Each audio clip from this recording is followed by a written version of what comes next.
A romantic and also challenging 3D print. This is a to-death duos apart sculpture from Flix. Let's see how I sliced it. Alright guys, this is a model from the Valentine's Day warm-up drop at Flix, so you can check the platform in the link on the description, okay? So let's see. First of all, you may think this print needs support, but actually don't, okay? We have all the angles carefully designed for we don't need supports in here. And we also have those melted parts in here that hold the model into the bed in here. We have a cool first layer, and we have also some melted drops that are printed apart, so we don't need supports. We just have to glue them, and we have the tip and the end of the arrow. Those sculptures was supposed to have an arrow passing through them. It's like the end of my days with you, my love.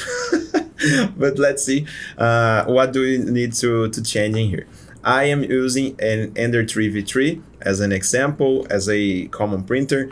And first recommendation that I want to give you is to reduce layer height in here. So my standard profile would not be used in this case because we have some overhang regions in here, and also it's a highly detailed model. So I want a cool finishing and also extremely detailed resolution in this model. So let's change my profile for the 0.12, and then we can check all the settings in here. So in print settings, I'm gonna see if we need to change something. I will keep my solid layers with a 10 value and also the bottom layers with 9 because we don't want hollows on those models. So I want a lot of top layers because we had reduced the layer height, okay? So I will keep this value.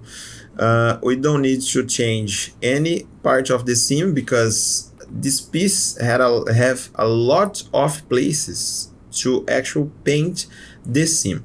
I will put in here rear option. So the software is going to prioritize to put the seam in the back part for those that are separate. But I am also going to paint some seams in here in the back part. So I don't want any of them in the front. Let's print in here, this one, and also in this part. I think it will be a good one to hide the seam in here. Okay. Let's see. Actually, I'm going to change. In here I can keep, but I'm going to change in here. I will start the seam in here. And now we can go with this drop.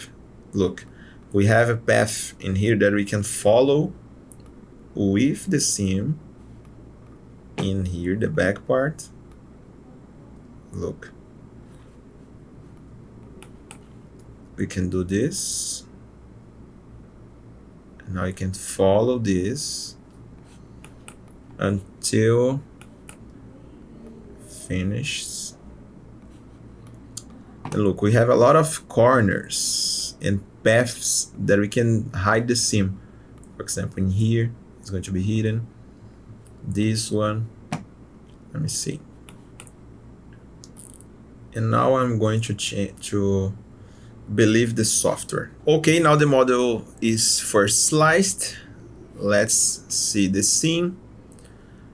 All the parts on the back. Let's see if we have some trouble in the front. We don't have, so I don't want any scar, any mark on the front side of the model. This is a decoration, maybe some art model, so I don't want seams making trouble to us in here. Just for you to check, we don't need supports. So let's check the print. We have a good first layer, and then we have the melted part. We can start the drops in here, but okay, so let's continue.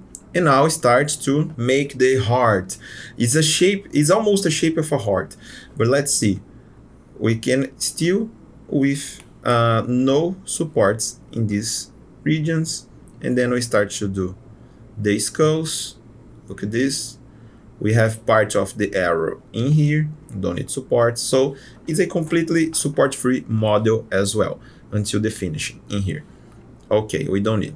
Let's see other settings. We don't need skirt and brim, in my opinion. We don't need supports actually. All the speeds, I reduced the speed. If you saw another video of how I sliced it, I keep 60 millimeters per second in most of my prints on the Ender 3 V3 SE.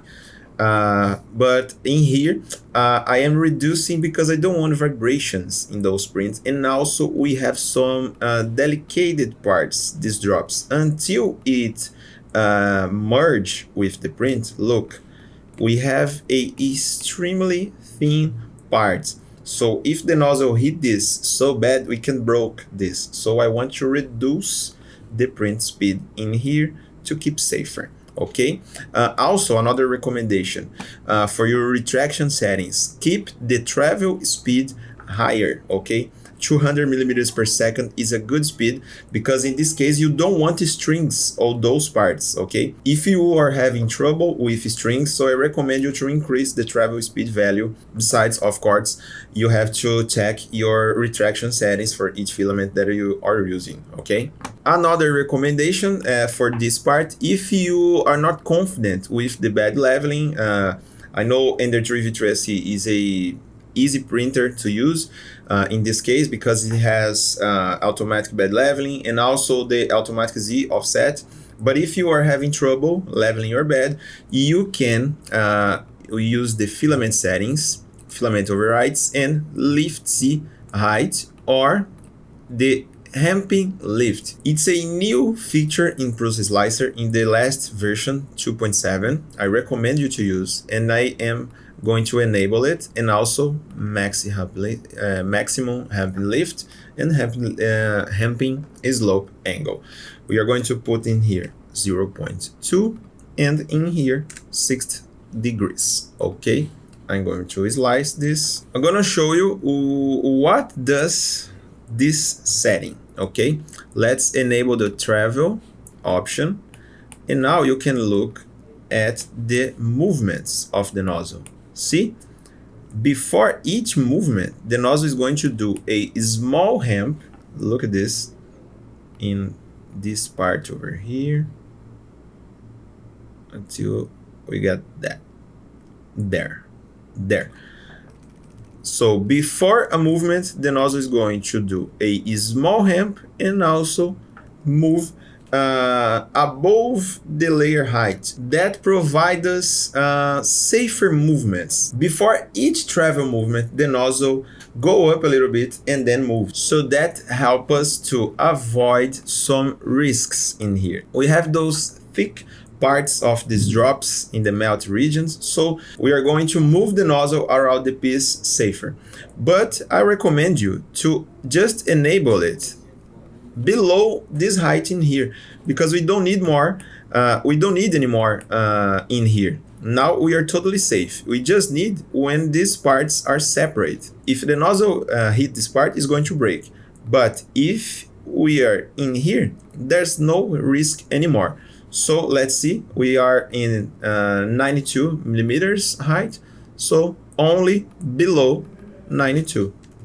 I'm going to put in here because I don't need any more after this. And now we are ready to go. In my opinion, we can print with those settings. Any doubts that we have, please let a comment. And also you may check the multicolor option if you have a Bumble printer or a multicolor printer. So I hope you guys liked it. See you in the next one. I hope you guys enjoy it. Those slicing videos are an initiative from STL Academy, which is the educational project from STLFlix. So if you guys want to learn more about 3D printing, you could check our description and look at STL Academy courses. And don't forget, see you guys at the next slicing.